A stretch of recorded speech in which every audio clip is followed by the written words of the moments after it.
Boa noite, irmãos. Graça e paz. Abramos as nossas Bíblias no Evangelho segundo Lucas, no capítulo 4.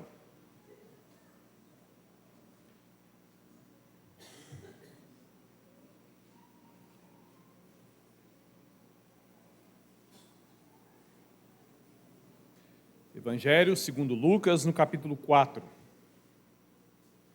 Encontrando o texto, deixe a sua Bíblia aberta nele, ore ao Senhor e peça a Ele.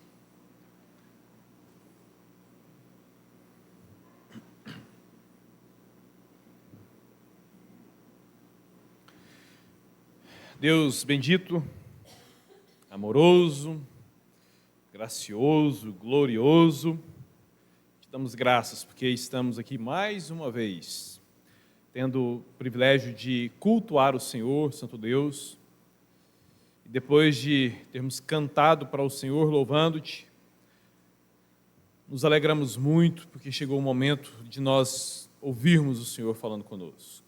E é por isso que agora nós nos silenciamos, nos aquietamos e vamos ler a Tua palavra, nela meditar, famintos, sedentos, desejosos e necessitados de que o Senhor fale aos nossos corações, às nossas mentes, às nossas vidas e a cada um de nós assim. Para a Tua glória, Teu louvor, Tua honra, para nosso crescimento, nossa edificação e nossa alegria em Ti, em o nome santo do Senhor Jesus. Amém. Evangelho segundo Lucas, capítulo 4, leio com os irmãos a partir do versículo 14. No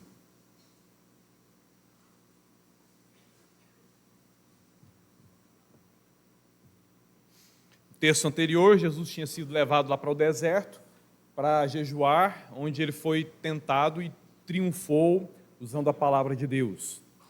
Continuando, então, depois de 40 dias no deserto, Jesus, no poder do Espírito, regressou para a Galiléia e a sua fama correu por toda a circunvizinhança. Ele ensinava nas sinagogas, sendo glorificado, admirado, elogiado por todos. Indo para Nazaré, aquela cidade onde ele foi criado, Jesus entrou num sábado na sinagoga, segundo o seu costume, então ele levantou-se para ler. Deram-lhe o livro do profeta Isaías, e abrindo o livro, ele achou o lugar onde estava escrito: o Espírito do Senhor está sobre mim, pelo que me ungiu para evangelizar os pobres. Enviou-me para proclamar libertação aos cativos e restauração da vista aos cegos, para pôr em liberdade os oprimidos e apregoar o ano aceitável do Senhor. Tendo fechado o livro, devolveu ao assistente e sentou-se, e todos na sinagoga estavam prestando atenção nele. Então Jesus passou a dizer-lhes: hoje se cumpriu a escritura que vocês acabaram de ouvir. Todos lhe davam testemunho e se maravilhavam das palavras de graça que lhes saíam dos lábios e perguntavam: não é esse aí o filho do José? Disse-lhes Jesus: sem dúvida, vocês vão me citar este provérbio: médico, cura-te a ti mesmo. Tudo que ouvimos que você fez lá em Cafarnaum, faze aqui também, na tua terra, em Nazaré. E prosseguiu: de fato eu vos afirmo que nenhum profeta é bem recebido na sua própria terra. Na verdade, eu vos digo que muitas viúvas havia lá em Israel no tempo de Elias, quando o céu se fechou por 3 anos e 6 meses, reinando ali, naquele momento, grande fome em toda a terra. E a nenhuma delas foi Elias enviado, senão a uma viúva de Sarepta, lá de Sidom. Havia também muitos leprosos em Israel nos dias do profeta Eliseu. Nenhum deles foi purificado, senão Naamã, o Ciro. todos na sinagoga, ouvindo estas coisas, se encheram de ira. E levantando-se, expulsaram-no da cidade, da sua cidade natal, da cidade onde ele foi criado, da cidade onde estavam todas as pessoas com quem ele havia se relacionado até ali, ao longo da sua vida. O levaram até o cimo do monte sobre o qual estava edificada a cidade, para lá, e de lá o precipitarem, jogarem ele lá de cima. Versículo 30, Jesus, porém, passando por entre eles, retirou-se. E saindo de Nazaré, desceu para Cafarnaum, outra cidade da Galileia, e ensinava no sábado. E lá, em Cafarnaum, muitos se maravilhavam da sua doutrina, porque a sua palavra era com autoridade. Você leu com atenção, prestou atenção na leitura, você viu que duas cidades muito frequentes no Novo Testamento são mencionadas nesse texto. Cidades de Nazaré e Cafarnaum. Você vê que essas cidades sempre vão aparecer relacionadas a Jesus em todo o Novo Testamento. O que é de comum entre elas? E por que elas aparecem no mesmo texto, na mesma história? Qual o propósito, qual a lição disso para as nossas vidas?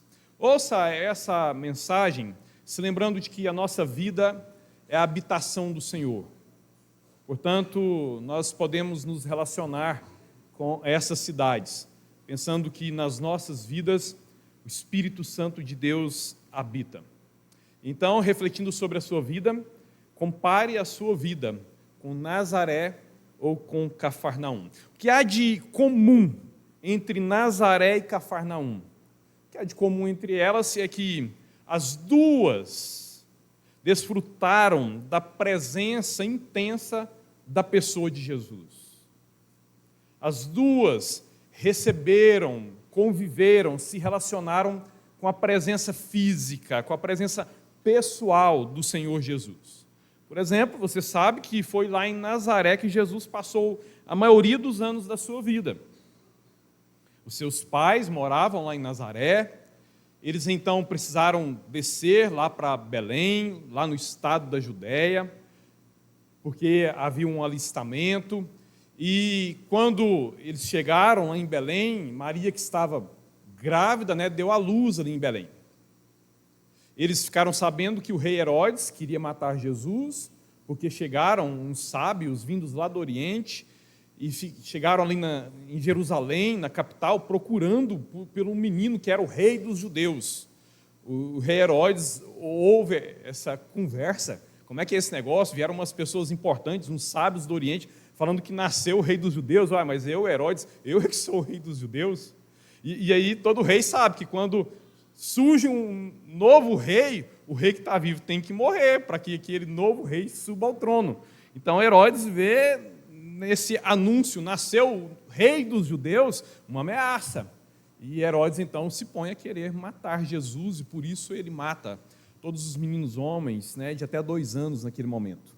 Os pais de Jesus, advertidos, fugiram para o Egito, ficaram ali no Egito um tempo, e depois eles voltaram para criar Jesus lá na sua cidade, no estado da Galileia, na cidade de Nazaré. Jesus então ele foi criado em Nazaré. Por isso mesmo é que ele é chamado de Jesus de Nazaré. Ele tem tanta relação, uma relação tão intensa com aquela cidade, que aquela cidade, o nome daquela cidade foi agregado ao nome de Jesus, o Nazareno, aquele que veio de Nazaré, aquele que saiu de Nazaré para o mundo. Ali em Nazaré, é claro, então, pensemos, era uma vilazinha pequena, isolada. A maioria das pessoas nunca saíram dali.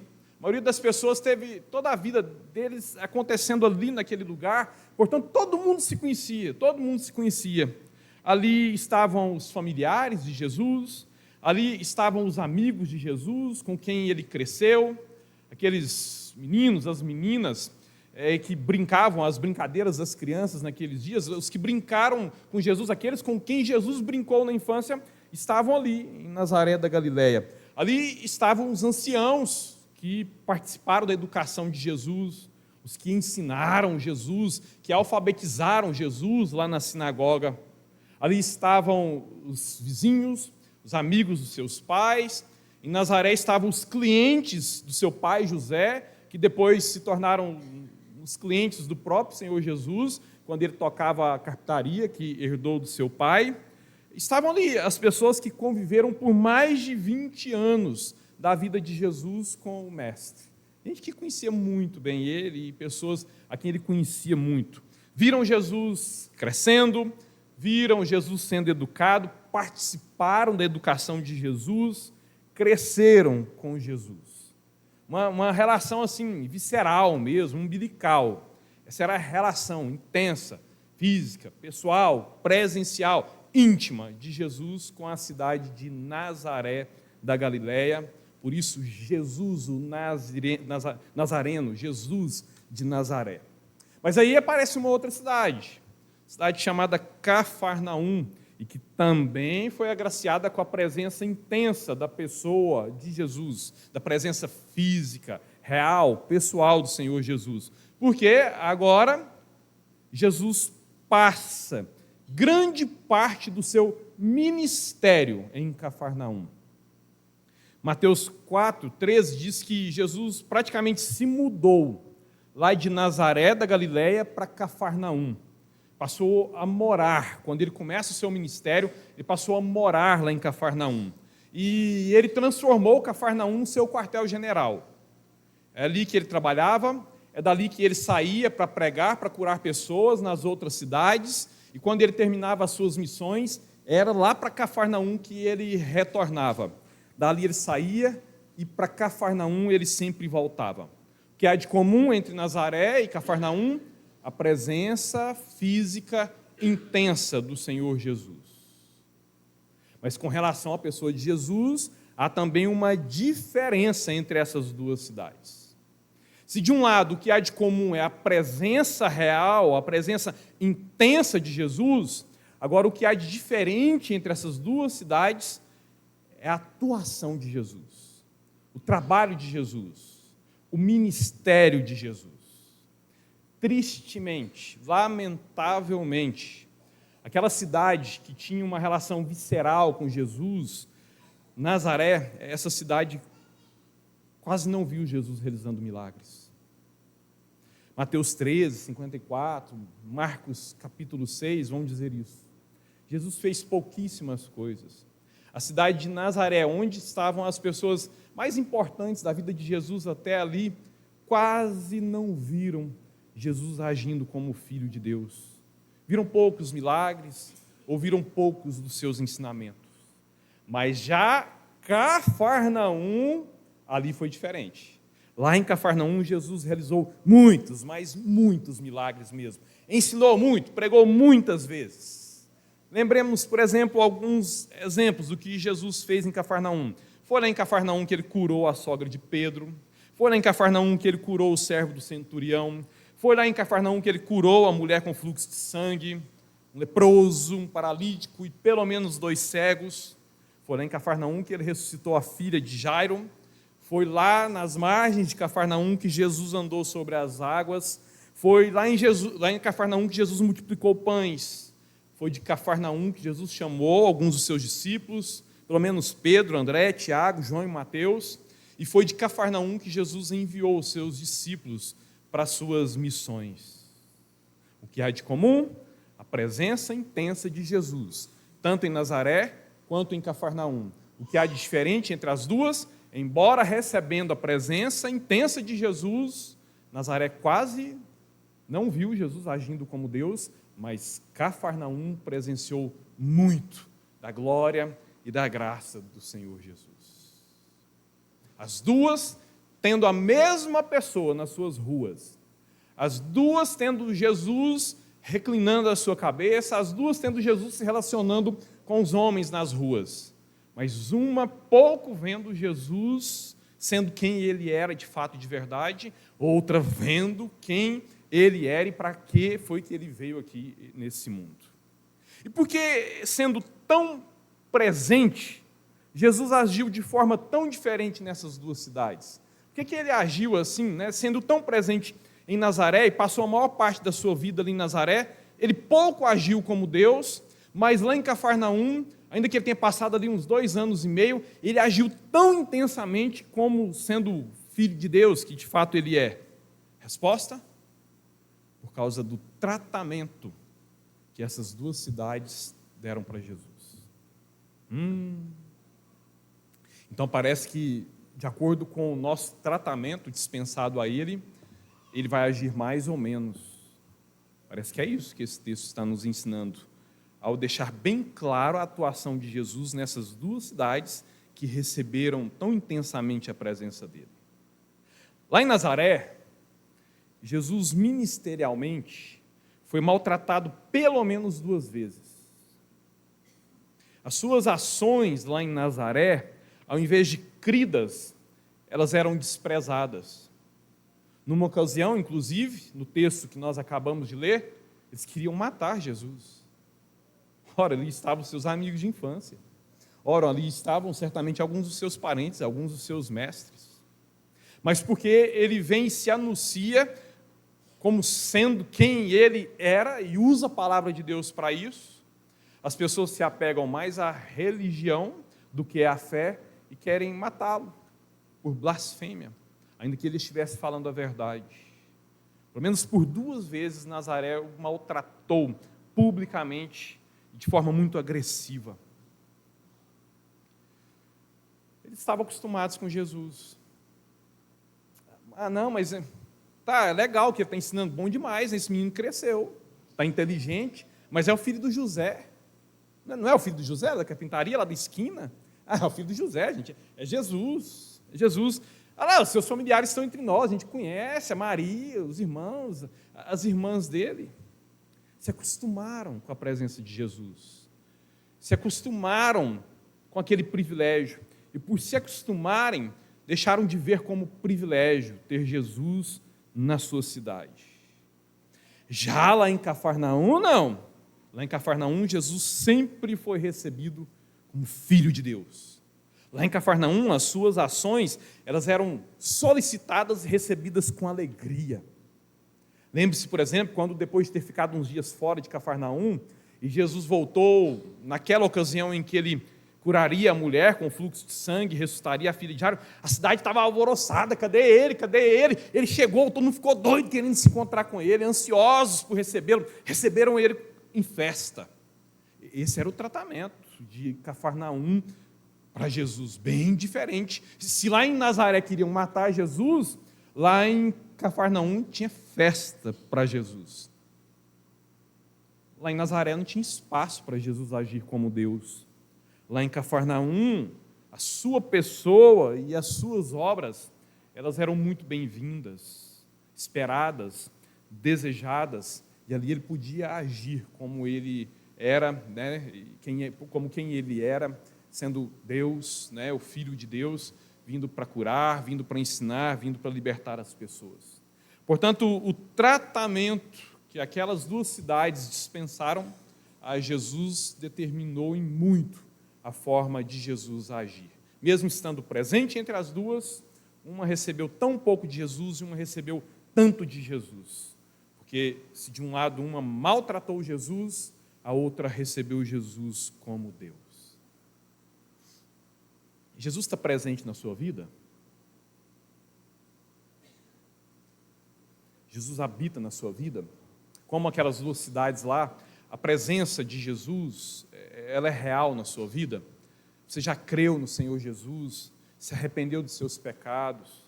Abriu a sua vida? Jesus, vem morar na minha vida, eu preciso do Senhor. Se você ainda não fez isso, Jesus não habita na sua vida, tá? Não é todo mundo que é filho de Deus, não. Isso é uma mentira satânica. Dizer que todos são filhos de Deus porque foram criados por Deus, isso é uma falácia, criada por Satanás, que tem conservado muita gente no inferno. Todos são criaturas de Deus. Somente são filhos de Deus aqueles que se arrependem de seus pecados e creem que Jesus é o Filho de Deus, que morreu na cruz pelos nossos pecados.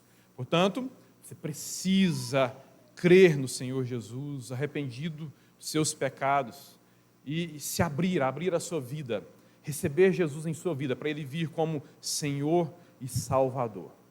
Assim, então, Ele entra na sua vida, faz morada na sua vida, te torna em filho de Deus. Você já creu? Amém? Aleluia. Glória a Deus. Jesus habita na sua vida. Mas ele tem tido espaço para agir como Deus na sua vida? Ele tem tido espaço para agir intensamente, para operar intensamente na sua vida? A resposta pode estar em que tipo de tratamento você tem dado para Jesus na sua vida. Ele é o mesmo. Há pessoas no mundo que têm experimentado muito da graça, da glória, do poder, da majestade de Jesus. Há pessoas no mundo que dão muitos testemunhos dos feitos extraordinários, de cura, alegria, paz, prosperidade, sabe? Há pessoas que se sentem assim, hoje no mundo, aqui entre nós, que se sentem assim, instrumento útil, instrumento assim, sabe, que está sendo intensamente usado pelo Senhor Jesus.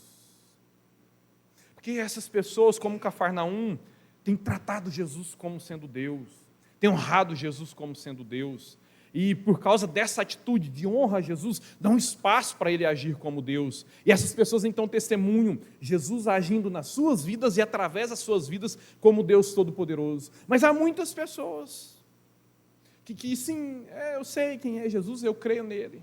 Mas porque não deixam Jesus governar em suas vidas, não deixam Jesus viver atuar como Deus em suas vidas, tem uma vida espiritual miserável, mesmo tendo recebido o melhor de Deus.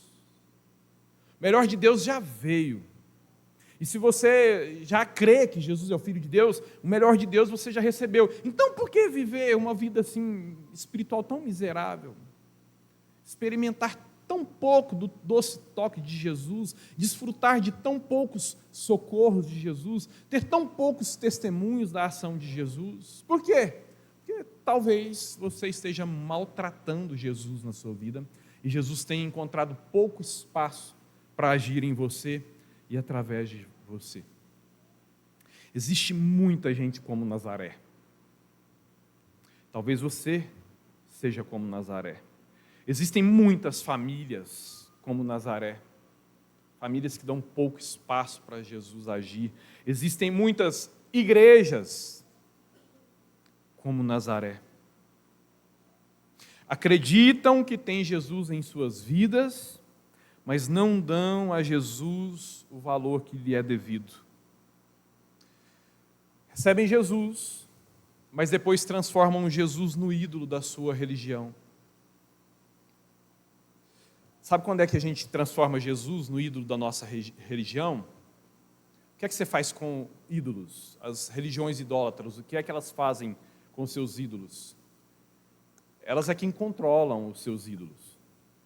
Elas colocam seus ídolos em andores, pega os andores com os ídolos em cima e coloca eles onde os adoradores querem. Numa determinada época do ano, vai ser celebrado tal aspecto da fé, vai lá no quartinho, pega agora esse santo, esse ídolo, coloca no andor, coloca ele em cena. Agora vai mudar o calendário litúrgico, agora a gente tira esse ídolo, põe o outro e traz para cá.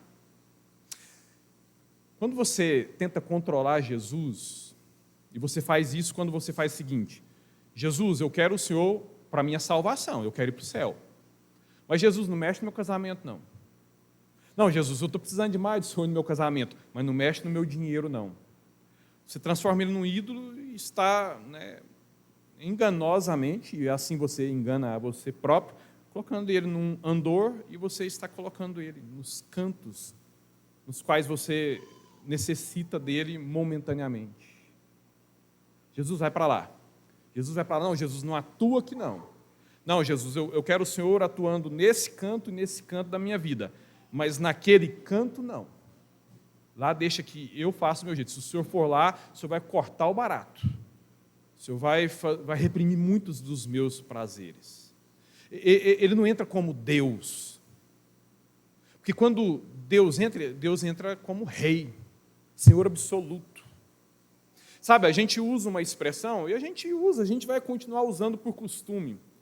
O centro da vontade de Deus. Não tem centro da vontade de Deus, porque não é no canto da vontade de Deus. É o melhor lugar para se estar, o lugar onde nós devemos estar é no centro da vontade de Deus. Não tem um canto da vontade. Não, estou mais ou menos no centro da vontade de Deus. Eu estou o máximo perto e o máximo longe, a ponto de eu poder desfrutar das bênçãos do Senhor, mas também poder viver os meus prazeres. Então, tem um canto da vontade de Deus. Não, ou você está na vontade de Deus, ou você está fora da vontade de Deus. E muita gente que está perto do centro da vontade de Deus, está fora, completamente fora da vontade de Deus. Porque estar só perto ainda é estar fora, sabe? E assim, então, Jesus ele é transformado nesse ídolo da religião, maltratado, porque ele é Deus. Ele não negocia com a soberania dele. Ele não disputa tronos, ele não disputa governo, ele não disputa cetros, ele não disputa autoridade. Ou ele entra para reinar, governar e agir livremente, ou não, ele não quer esse lugar. Ele não quer esse lugar. E assim aqueles que recebem Jesus como o ícone, como o ídolo da sua religião, e não dão toda a liberdade para ele viver como Deus das suas vidas, acabam se acostumando com a presença dele. Todo mundo se acostuma com ídolos. Todo mundo se acostuma com ícones. Quando eles chegam, nossa, aquela veneração tal, que admiração, mas vai ficando ali 1 mês, 2 meses, 2 anos, 3 anos, é mais um objeto no canto da sala, é mais um objeto em algum cômodo da casa. E por assim, então, se acostumarem com a presença de Jesus, não dão o tratamento devido, adequado, do qual ele é digno e o tratamento que ele quer e que deve ser dado a ele mesmo. Consequência, Jesus não age como ele poderia agir na sua vida. Jesus não age como ele poderia agir na sua família. Jesus não age como ele poderia agir na nossa igreja. Embora professem Jesus, têm uma vida espiritual fria, têm poucas experiências com Deus, e muitos, mesmo se dizendo discípulos de Jesus, vivem tranquilamente, pacificamente, na prática de algum pecado de estimação, sem sofrer com aquilo, sem nunca se arrependerem, sem nunca se converterem de fato e de verdade. Essas pessoas, famílias e igrejas, por não darem o tratamento devido a Jesus, acabam tendo assim uma vida espiritual muito, mas muito aquém da que elas poderiam ter se realmente Jesus fosse bem recebido e bem tratado, com honras adequadas na sua vida. A vontade de Deus, meu irmão, minha irmã, para a sua vida, é que você seja uma Cafarnaum, que recebe Jesus com alegria, que recebe Jesus como Filho de Deus e que honra Jesus como Filho de Deus, como Senhor, como Deus, como Rei, como aquele que sabe como as coisas têm que ser e que deixa, que confia nele, dando todo espaço, abrindo as portas, entregando todas as chaves para ele governar como ele entende que é o jeito certo de governar.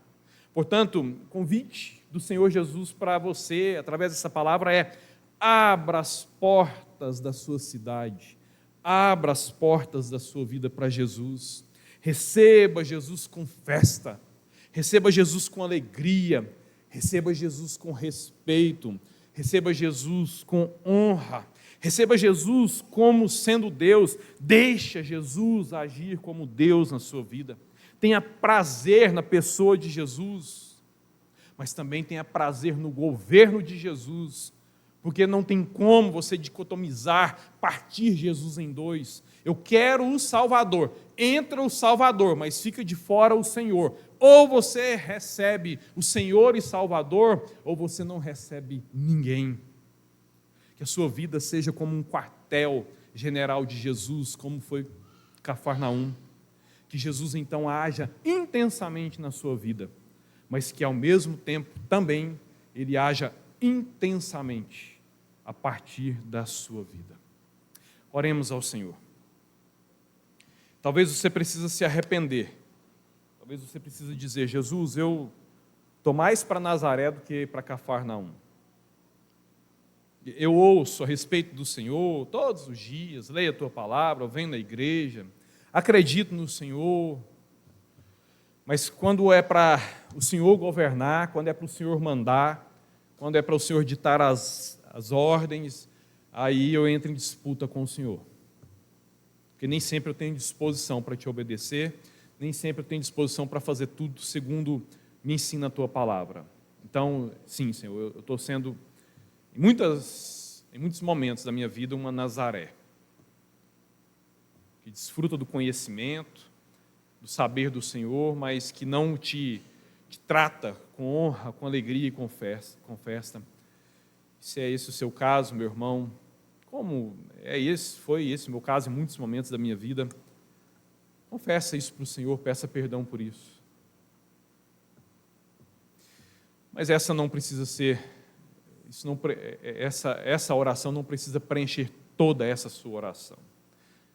Que essa parte de arrependimento e confissão seja só a primeira parte. Porque depois você pode dizer, Senhor Jesus, eu quero ser como Cafarnaum. Me ajuda, me converte, muda o meu coração, muda a minha mente. Chega de eu eu não posso viver os próximos anos como eu vivi esses passados. Eu não posso ficar assim te conhecendo, sabendo quem o Senhor é, sabendo as coisas maravilhosas que o Senhor faz, admirando a tua palavra, te admirando, mas te admirando de fora, te admirando de longe, e eu próprio não ser testemunha pessoal do Senhor agindo como Deus. Eu quero o Senhor como Senhor e Salvador, como Salvador e Senhor da minha vida.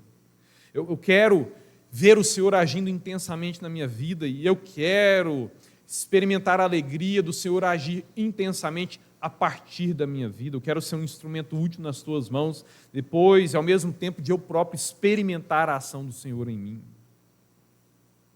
Confesse e peça isso para o Senhor.